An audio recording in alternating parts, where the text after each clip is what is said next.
ગરુડ પુરાણ અધ્યાય ચોથો સૃષ્ટિ સર્ગ આદિ કથન।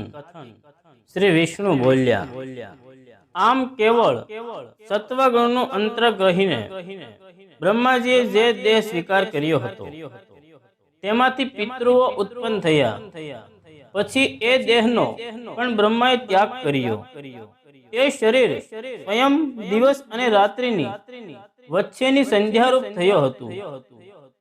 પછી બ્રહ્માએ માત્ર રજોગુણનો અંતરવાળું જે શરીર ગ્રહણ કર્યું હતું તેમાંથી મનુષ્યો ઉત્પન્ન થયા હતા। પછી તે શરીરનો પણ પ્રજાપતિએ ત્યાગ કર્યો ત્યારે તે જ દેહ જ્યોત્સના રૂપ થયો। એ જ દેહ પહેલી સંધ્યાને નામે ગણાય છે। આ પ્રમાણે જ્યોત્સના રાત્રિ દિવસ સંધ્યા એ સર્વ બ્રહ્માજીના શરીરો છે।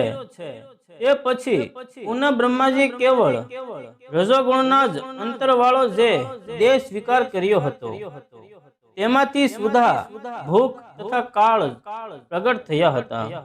પછી પ્રજાપતિએ સુધાથી ક્ષીણ દ્રુબળ થયેલા રાક્ષસોનું સર્જન કર્યું। એ જ અસુરોને તેમણે રક્ષણમાંથી ઉત્પન્ન કરેલા કહેવાય છે।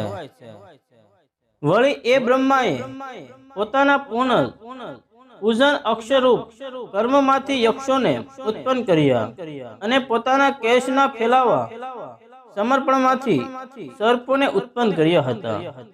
પછી તેમના કોપ કાળમાંથી ભૂતો આદિ અને ગંધર્વો ઉત્પન્ન થયા હતા। હે ત્રિપુરારી, જે ગાયન કરતા ઉત્પન્ન થયા તે ગંધર્વો કહેવાયા। પછી બ્રહ્માજીએ પોતાની છાતીમાંથી વૃક્ષ સ્થળમાંથી ઘેટા અને મુખમાંથી બકરા ઉત્પન્ન કર્યા। બે પડખા તથા ઉદરમાંથી ગાયો તથા બળદોને ઉત્પન્ન કર્યા હતા। પછી પોતાના બંને પગમાંથી અશ્વો, હાથીઓ, ગધેડા તથા ઊંટોને ઉત્પન્ન કર્યા। તેમના રૂવાડામાંથી રોમમાંથી મૂળો ફળો યુક્ત એવી સર્વ જાતની ઔષધિઓ ઉત્પન્ન થઈ। આમ તે ગૌ, ગાયો, અજ, બકરા, ઘેટા, મેષ, બળદો, ગદર્ભો, ગધેડા, અશ્વો, ઘોડા વગેરે જે પશુઓ ઉત્પન્ન થયેલા તે બધાને ગ્રામ્ય પશુઓ જાણવા। તે પછી જગતના જે પશુઓ બ્રહ્માજીના દેહમાંથી ઉત્પન્ન થયા તે વિશે હવે સાંભળો। જય શ્રી કૃષ્ણ।